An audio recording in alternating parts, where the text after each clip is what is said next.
Hey everyone, and welcome back to So You Say You're Married. I'm Kodi Mann. So today I wanted to talk to you about being in a marriage slump. Everyone goes through it at some point in time while they're married. Some are worse than others. Some are more, severe. Some are quicker. Some are longer. But the point is, we all go through some sort of slump in our marriage. And I wanted to talk to you about how to overcome that and how to get out of that slump so that your marriage can get back on track and progressing forward. So step number one is acknowledging that you're in a slump in the first place. Realizing that you're bored in your marriage, that you need a change in the routine, realizing that it's not just you, that your husband has fallen into a routine as well, whether he really acknowledges it or not, whether he realizes it or not. And you both are just going in and out of these cycles that is the same thing every single day. You get up, you go to work, you come home, you cook dinner, and then you sit down either behind a screen or behind your phone, or you're in a totally different room from each other. You don't really communicate. You don't really engage. There's not really a problem. You're not fighting per se. There's not really a conflict. It's like two roommates living together rather than a couple. And it's starting to wear on you. You're starting to notice that something's got to give, something's got to change because you want your relationship back. You don't want just a roommate living next door. So the first step is acknowledging that you're even in that routine and that you're in that slump. And the next step is how to get out of it. Step number two is actually accepting that you're in the slump. You would be amazed how many people go straight into denial once they realize they're in a slump. They're like, no, everything's fine. We're in this routine. There's really no problem at all. So I don't need to change anything. I don't really want to rock the boat. I don't need to fix anything. It's fine. When you address your marriage as it's fine, it's not fine. It's on its way to destruction if you don't catch it early, because these things build and they turn into something bigger, and before you know it, years have gone by and you don't know who you're living with anymore. So stop it, acknowledge it now, and address it. And accept it. Accept that you're in that slump and accept that you need to do something to change. So that means you need to change your routine. Not necessarily change who you are or change him. I'm not talking about drastic change like that. I'm talking about just changing one step in your day to add something new, something different, something dynamic. And that will get his attention, and he will do that too. And that is the first true step, for lack of a better word, to acceptance that you are in a marriage slump. And then we move on to step number three. Step number three is perspective. So usually when you acknowledge that you're in a slump, then you start going, okay, now what? Is my marriage doomed? I'm bored. I don't know how to really change this up. If I address it to him, is he going to get mad? Is he going to start a fight? I don't really want to start a fight, but I don't want to continue feeling this way either. What do I do? How do I get out of this spiral? You change your perspective a little bit. So you start asking yourself questions. You acknowledge how you feel. I feel kind of bored. I feel kind of down because I feel kind of bored. I feel like I'm just going day in and day out, and I don't really have a purpose. I don't really have a fulfilling marriage anymore. Okay, acknowledge that, accept that, then change your perspective on it. Start thinking about some of the positive things in your marriage, things that attracted you to your husband, things that you still are really excited about, things that you appreciate. Okay, you still have a roof over your head. We'll start there. It's easy, right? You have clothes on your back. Okay, these sound cheesy, but it's true. You start here and you build from here. So when you start getting into the mindset of acknowledgement and appreciation, then it's easier to acknowledge and appreciate the things about your spouse that you enjoy. So now it's, okay, well, I'm bored, but you know what? That man over there, he still looks pretty fine. Kind of still like him. He's still really good to me. He's still, if you have kids, he's a great dad. If you don't have kids, he's a great husband. He's a great provider. He does wonderful things for me whenever I ask.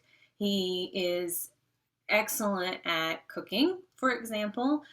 My husband in particular loves to cook. So that is something that I can say about my husband, is he is a good cook. You start picking out things that you really love about your husband. It doesn't matter how trivial or how serious they are. You pick out things that you love about your husband, and you start changing your perspective. You slowly convince yourself that you're no longer bored with your husband because you're remembering all these other things that you appreciate that you may or may not have taken for granted before. but it's good to still remember them, acknowledge them, and put them back in front and center. And once you change that perspective, then you're able to progress, slowly pulling yourself out of that slump, because you start thinking about ways that you want to embellish on those good things with your husband. At one point he admitted that he wanted to try scuba diving one day. Ooh, you know what? That sounds like a fun date night. Why don't we do that? We can go over to the YMCA and sign up for a scuba class one night as our date night. Or better yet, we can go just to where I'm at. We're in Chattanooga. We have an aquarium. We can go down to the Chattanooga Aquarium for a date day. Something different, something that you wouldn't have tried before, based off of those perspective changes that you start addressing when you want to pull yourself out of that slump and break that routine. And then we move on to step number 4. And step number 4 is exactly that. You take action. Once you change those perspectives, you take action. You actually start going on those date days. You start planning those evenings where you're dancing in the kitchen and you're cooking inside together, or you're gardening outside together, but you're doing things together. It doesn't have to be elaborate. It doesn't have to be huge. It just has to be together. And it has to be something that adds quality, time, and value to your relationship, and something that you don't do on a daily basis. Something that will change things up so that you start getting out and you start growing again, and he does too. And it's a way for you guys to grow together instead of growing separately. Let's say that you didn't change those perspectives. Let's say you're back still in the slump. You both are still going to find growth because you're both going to be exploring new interests, right? But you may not grow together, and that will put a rift or a divide between you both, and it'll put a rift in your marriage. Versus you change that perspective, you find things to do together, then you grow together, and you actually build a stronger relationship and a stronger marriage as you go through life together. So that's why it is so important to break those routines. That's why it's so important to always do something new and to check in with each other and make sure neither one of you are feeling bored, neither one of you are feeling kind of out of place, isolated, as a roommate, all those icky things. You want to check in and make sure that those feelings aren't there. And if they are there, you want to do something about it so that you can save your marriage early without ever having to go into these deep conflicts that some people do because they didn't catch it soon enough. So really do that check-in, and if you're not in a slump, great. You did your check-in, you guys are still moving forward, you're still doing good. Great. You showed each other that you care enough and you respect each other enough and you care enough about your marriage to keep it in check so that you don't get in a bad place, which is phenomenal. And it's a habit that you should start if you haven't already. And then your homework is to practice self-awareness. Be self-aware of how you feel. Be aware that you might be in a routine, and be aware that it's okay to change it. Accept those feelings. Don't run from them. Allow yourself to experience them, and then figure out your next action plan or your step on what to do about it. Talk to your spouse about it. Get his perspective. Ask him how he's feeling, what he would like to do to change the routine. Let's say that you're feeling in a slump and he's not.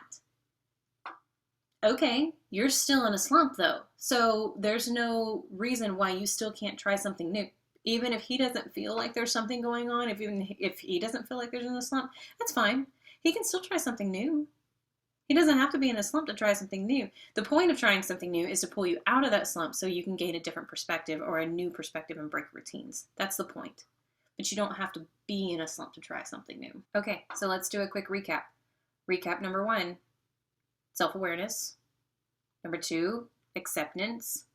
Number 3, perspective. And number 4, take action. Break those routines.